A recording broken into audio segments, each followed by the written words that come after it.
It's Wednesday, September 10, 2025. I'm Albert Mohler, and this is The Briefing, a daily analysis of news and events from a Christian worldview. We believe the family to be part of creation order, part of God's design for creation. We don't believe that it is merely a sociological development. But if you are assuming that the family or marriage is just a sociological development, you have to ask the question, well, just how important might it be then? It is very interesting to note that out in the secular world, where you wouldn't have people who at least are going to talk openly about God's intention for the family, nor the family being a part of creation order, they're nonetheless coming to the rather unsurprising conclusion that the family is important, and that family identity, family thriving has everything to do, for example, with what children learn and how they learn in school and elsewhere, how they develop, especially in terms of resourcefulness and self-confidence and self-discipline, the things that are necessary for functioning in the workforce. Just in recent days, a pair of economists wrote a piece for the Wall Street Journal. Again, it's coming from economists. They know how to analyze these kind of statistics. They've come back to make the argument that when many people are asserting, for example, that zip code of residence has a great deal to do with whether or not the children in those zip codes succeed, they come back to say, no, there's actually a more fundamental issue that has to do with sorting. And that just means that in many communities, the one thing that's most important is not the zip code, but the fact that there's a thriving family in the home. And especially the two-parent issue becomes very, very clear. The two economists are James L. Heckman, who, by the way, is a Nobel laureate, and Sadegh Eshaghnia. And the title of the article, the headline is, Zip Code is Destiny? It turns out that's bunk. Well, it's not exactly bunk. It just isn't the most basic issue. That's the argument being made by these two economists. They're looking at the fact that there is a disparity. And this is something that's now politically active in conversation. You have politicians saying we need to remedy the zip code disparity. Children in these zip codes are doing far better than children in other zip codes. Now, for one thing, we understand you can't take economic viability out of the question. You can't take economic resources out of the question. But even just taking that into consideration, these two economists come back and say, you know, that zip code thing is real. It's real. Children in these zip codes do better than children in other zip codes. But the liberal answer to that is, let's put more of the underperforming children in better zip codes so that they will do better. But what these two economists demonstrate is that that really doesn't work. And that's because they're onto something. And that is the fact that there is sorting in these zip codes. That simply means these zip codes tend to have working families, thriving families, operational families, intact families. And they're making the controversial, but I think very true and essential argument that the family issue is prior to the zip code issue. The zip code issue is about sorting. The more basic issue is the family. Speaking of the idea that it's the zip codes that matter, these two economists say, quote, advocates of this policy ignore serious flaws in the research. The methods used in this literature falsely link the disparity of outcomes across locations to the causal effect of neighborhoods. In reality, they say, the difference is due to the parents who self-sort into neighborhoods. Those who move to better neighborhoods early on tend to be more affluent, more educated, more likely to have intact families. They move to better neighborhoods with people similar to themselves, just as later movers who are less affluent and less educated move to less affluent neighborhoods. These findings, they say, established by their team at the Center for Economics of Human Development at the University of Chicago, quote, provide a different explanation for the factors and policies that improve later life outcomes. They then argue that the right focus should be on the family, and they say explicitly, quote, focusing on the family rather than the neighborhood changes the conversation around intergenerational mobility. That means social, economic mobility. It means the likelihood that a child growing up in this home will actually be able to move up the ladder. Now, as Christians, we understand we should be concerned to encourage that the maximum number of children will thrive in terms of being able to move into economic mobility and functional adulthood. But we also need to be really honest about what is required, what's prerequisite to that, what has to happen if that's going to happen. And I think it is very, very interesting that these researchers say, the zip code's not wrong, it's just not right. It's not the zip code that matters. It's the fact that the families living in those zip codes have sorted themselves such that in these zip codes you have, a lot of intact families. You have a lot of two-parent families. You have a lot of family health. You have a lot of family thriving, and the children in those families tend, in general, to do quite well, certainly much better than those who are not having the same advantage. They argue the zip code itself is not destiny, but, the flip side of this is that, to some degree, family is destiny. Now, there are cases in which young people can escape deprivation. They can escape all kinds of situations. And the last thing we want to do is suggest there is no hope. No, there is hope. But the problem is we need an honest conversation, and Christians need to be at the forefront of an honest conversation, which is informed by Scripture and Christian theology and biblical theology, in order to say, it's not an accident that where the family is present and the family is strong and the family is healthy, good things happen. Good things flow from that. And that's actually central to the blessings that God gives to humanity. It shows up in Scripture over and over and over again. The blessing given to parents in their children, the blessing given to children in their parents, the blessing of being in a family, the blessing that flows from right order.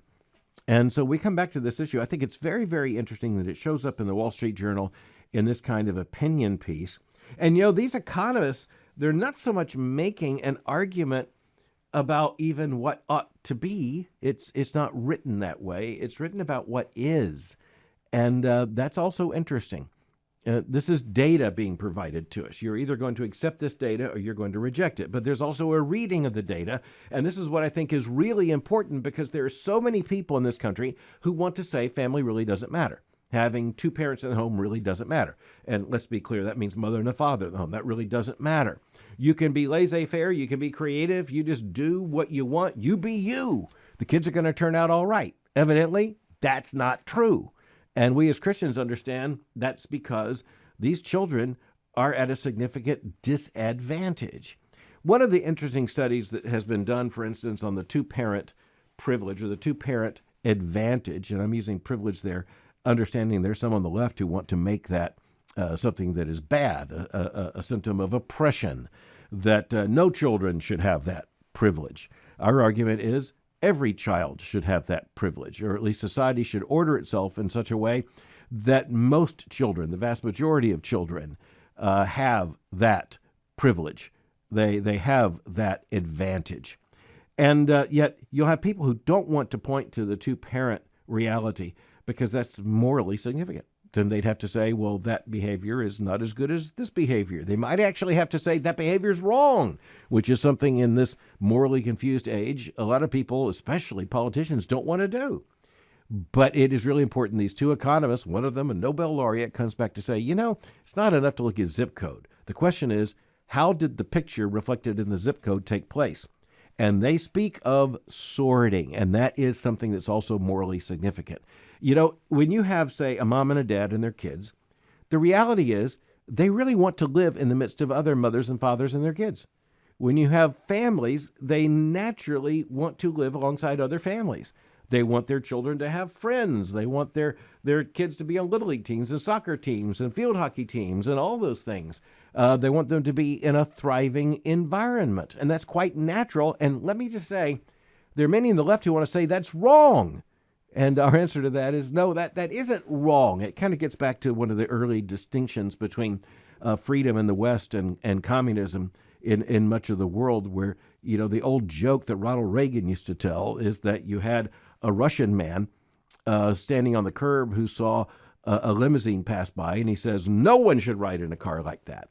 And he compared that with an American blue-collar worker in a city like Chicago. A limousine goes past, and he says, everybody ought to drive in a car like that. And that's a fundamental distinction. We need to be clear. Christians are saying all children should have that advantage. It should be our goal, and it certainly should be the goal of our teaching and preaching and our public witness, that the two-parent context for the family, the mother and the father married to each other in the family, is not accidentally advantageous for children. It's advantageous for a very clear reason. All right, So I think that's a very interesting, clarifying argument coming from those economists. The Wall Street Journal, the very same newspaper, just over the weekend ran another article, and they gave this a full page in print just to introduce the article. The headline is, "Divorce Plunged in Kentucky. Equal custody for fathers is a big reason why."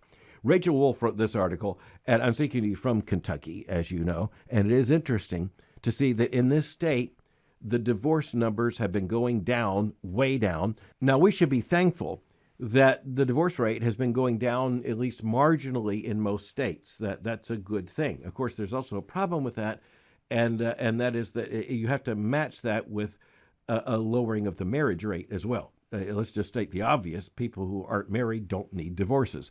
But it's a good thing, just let's be clear, it's a good thing the divorce numbers are going down. In Kentucky, 25%. That's really clear, just over a short period of time. And this is the Wall Street Journal's reporter asking the question, well, why? And it turns out that the state of Kentucky in 2018 became the first state, as the Wall Street Journal says, quote, to pass a law making equally shared custody the default arrangement in divorce and separations. We're told that 4 other states, and by the way, these are also red states, Arkansas, West Virginia, Florida, and Missouri, at least often red, quote, have since passed their own versions of Kentucky's custody bill. Around 20 more are considering or close to passing similar laws, according to the analysis by the National Parents Organization.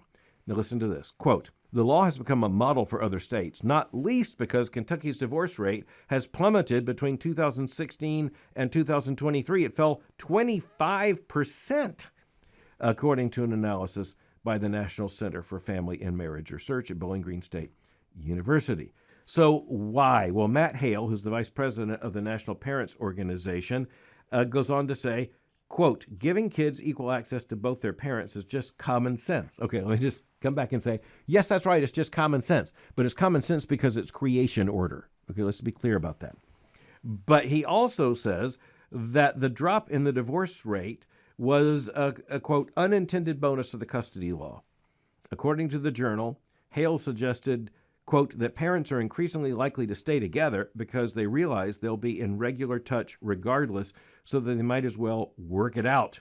So in other words, if you're going to have to share custody equally, it just might be that the mother and the father who might, given the ease of divorce law in this country, decide, hey, this is the quick way out of our problem. The court saying, no, you have equal custody means you're going to have to relate to one another all the time anyway, so you might as well live in the same house. I don't want to be simplistic, but that is the simple analysis offered here. In other words, I'm not reductionistic in order to say that's all there is to it, but I think it is simple in the truest sense. It is profoundly, simply true. And it is also very interesting to note that the big issue here often falls, the impetus on this falls on women, on mothers, because in the situation of divorce law previous, you often had mothers given by far the majority of custody. And that meant that many fathers really were cut off from relationships with their children. One dad mentioned in this article said that his contact with his children was so little that he felt that to them he was more of an uncle than a father. And there are all kinds of issues behind this. For one thing, if indeed both parties are equal in a marriage, then especially when children are no longer nursing, they're no longer toddlers, it's really hard to argue that the default position should be that mothers should be given more custody than fathers, a greater percentage of that custody. 50-50, there's something Solomonic in that, isn't there? Just in terms of the Old Testament logic. And it turns out that in a similar pattern to the Solomonic logic found in the Old Testament, it turns out that at least some parents finding out that they're going to share custody anyway come to the conclusion, well, maybe we can work that out. I'm going to suggest that's a very good thing. One of the ways order is sustained is by creating obstacles to disorder. So I'm going to say it is a morally good thing to put an obstacle in the way of divorce. It's also astoundingly a morally good thing to say children come first. Because once you have mother and father married together and they have children together, the important thing is now, in terms of society's interest, that those children receive the benefits of father and mother. This law change in Kentucky underlines that. It affirms it. And now there's data coming in. Compared to other states, the fall in divorce rates in Kentucky, pretty spectacular. And I think it's also interesting that a newspaper like the Wall Street Journal took notice of this and tied it to the issue of divorce. Divorces plummeting, and this law put into place, little cause and effect there. But next I want to turn to a related story. This one, another avalanche of headlines just this week. The results released about the National Assessment of Educational Progress. Okay, here's the New York Times headline. Reading skills of 12th graders hit a new low. Headline in the Wall Street Journal, 12th grade math and reading scores in U.S. hit new low. And I know many people, and certainly the teacher unions and others, are going to come back and say, well, it's all explained by COVID, except here's the problem. The shortfall, the fall off in these numbers began before COVID. There is no question that COVID accelerated them, and you can see it in the data. But the reality is there's something more fundamental than COVID going on here. And coming out of COVID, kids aren't doing better, they're doing worse. And let's just remember, we got a couple of years of data now to back that up. The fact is that an astounding number of high school seniors can't read. Here's a very interesting line. This is in the Wall Street Journal's account, quote, in reading, 2/3 of seniors could determine the purpose of a persuasive essay. Okay, so I guess that's good news. 2/3 could get the point. But then this, quote, only 1 in 5 was able to draw a conclusion from such an essay supported by the text. So that let's do the math. I mean, we're told the high school seniors by and large can't, but let's do the math. 20% is 1 out of 5. And it's 1 out of 5 who could make the point. That means 4 out of 5 couldn't, and I'm trusting that you are getting the point now. I thought it was very interesting how the New York Times described the problem. About 1/3 of 12th graders did not have basic reading skills. Listen to the next line, quote, it was a sign that, among other skills, they may not be able to determine the purpose of a political speech. Yeah, that's not the first thing I would get to. It's not unimportant. But it's not the first thing I would get to. It might also be that they can't hold a job or read a book. But that's not where I would think to start. I mean, you look at this and you recognize there's a lot more going on here than understanding a political speech. How about holding a job, having a functional set of skills in society, being able to read a book? There's just so much that is troubling here. We are told, of course, COVID's a part of the picture. New York Times said, quote, they, meaning the new numbers, are yet another sign that adolescents are struggling in the wake of the virus when schools were closed for months or more, end quote. I'm not saying that has nothing to do with it, but I am saying that it's important to recognize these trend lines began before COVID. COVID, if anything, probably did accelerate these trend lines. And that also indicates a big problem. It was largely the teacher unions and the administrative state who wanted to keep kids out of schools, even when that was not always indicated in any sane or rational policy. And even long after people were back in the workforce, back in other arenas of life, you still had teacher unions, very liberal. I mean, almost more liberal than can be succinctly described. They were saying they're not going to go back in the classroom until these certain demands are met. One of the major enemies of education in America are these teacher unions. It's pretty much across the board, by the way, when you look at field. So reading is the headlines, and that's because it's absolutely necessary. You know, the old academic formula is you learn to read so that you can read to learn. You break that, and the read to learn just doesn't happen. But it's also science and math, and that's really troubling to just about everyone when you have screaming headlines about how China is making all these advances when it comes to technology and all the rest, and their students are at least complaining they're under too much academic pressure. In the United States, that doesn't appear to be too much of an actual risk. Finally, I think many of us aware of the fact that these news stories can just leap onto our smartphones. Many Americans have seen at least some video of the attack that took place on a light rail train in Charlotte, where a young Ukrainian immigrant was murdered by a man who had a very long criminal history. The young woman, who was Irina Zarutska, she was 23 years old. It was, as the media have reported, an unprovoked attack, and it was one that was largely filmed, at least in the in the original part of the attack when Ms. Zarutska came onto the train and sat down, it turned out, in front of the man who would murder her, and then the violence broke out. The Telegraph of London reports the fact that Vi Lyles, the mayor of Charlotte, North Carolina, in responding to this brutal murder, said she didn't want to villainize the man now alleged to be the murderer, pretty much caught on video, DeCarlos Brown Jr. She said, that's the mayor of Charlotte, said that it is Charlotte, the city, that, quote, must do better, end quote, for people like the accused murderer who is homeless, saying that, quote, they need help and have no place to go. This has led to fury in Charlotte and beyond, because here you have the mayor of a major city who seems to be expressing sympathy for the murderer rather than the murdered, rather than the victim. Now, there's almost always more to the story, but there is, in this kind of case, not less to the story.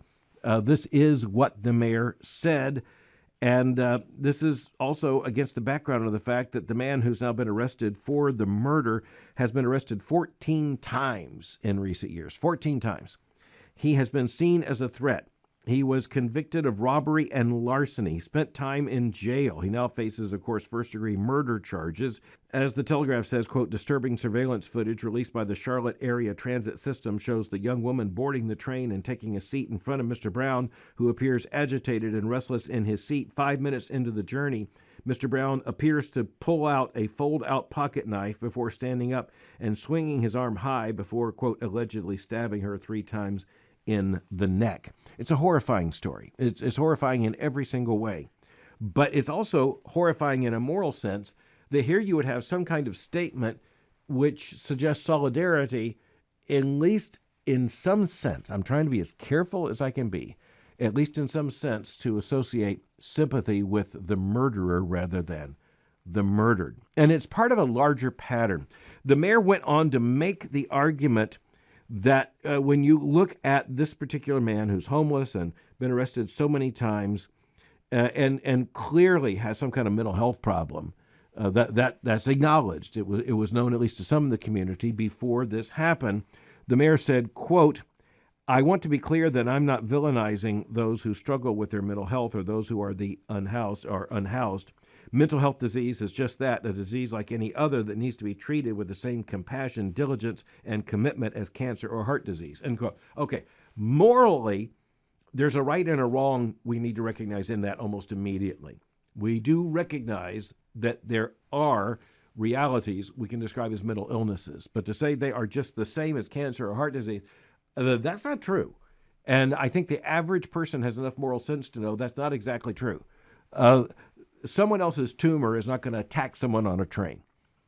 And we are talking about morally accountable behavior here. And so you don't have to deny that there are people who are deeply troubled to recognize that that trouble can't be used to justify, in any sane society, this kind of action. And by the way, the mayor did not refer to the victim by name, at least in the statement, at least according to the Telegraph. This is a huge problem. And look, this is a part of what's playing out in the streets of cities like Washington and Chicago, part of what's very much playing out with the White House taking a very aggressive stance that's unprecedented, by the way, just in terms of putting National Guard troops on the streets in Washington, D.C. I can tell you, just having been there, you don't see some of the things you used to see on the streets of Washington, D.C., which makes you feel, I would say, appreciably better about being on the streets of Washington, D.C. And President Trump has said he's going to take this elsewhere. There are legal challenges to that, to be sure. But the liberal regime of trying to deal with everything by making it a pathology and associating sympathy with the perpetrator rather than the victim, that's got to stop. That's just got to stop. It's moral insanity. And this is just another example of where we are. And by the way, homelessness is a problem. And of course, the politically correct way to say that now is the unhoused. You remember the report from Third Way I mentioned earlier this week that says, no, don't change your ideas to the left, just change the language. Well, the problem is, and by the way, this article underlines the problem. It says we need more resources to help such people. Well, here's the thing. Those resources, in so many cases, are readily available. They are just not wanted. A part of what has happened in this country is an embrace of a certain pathology of anarchy on the streets and lawlessness, a refusal to join in keeping the rules of an ordered society, a rightly ordered society. And this is where the distinction between order and disorder is an absolute moral imperative.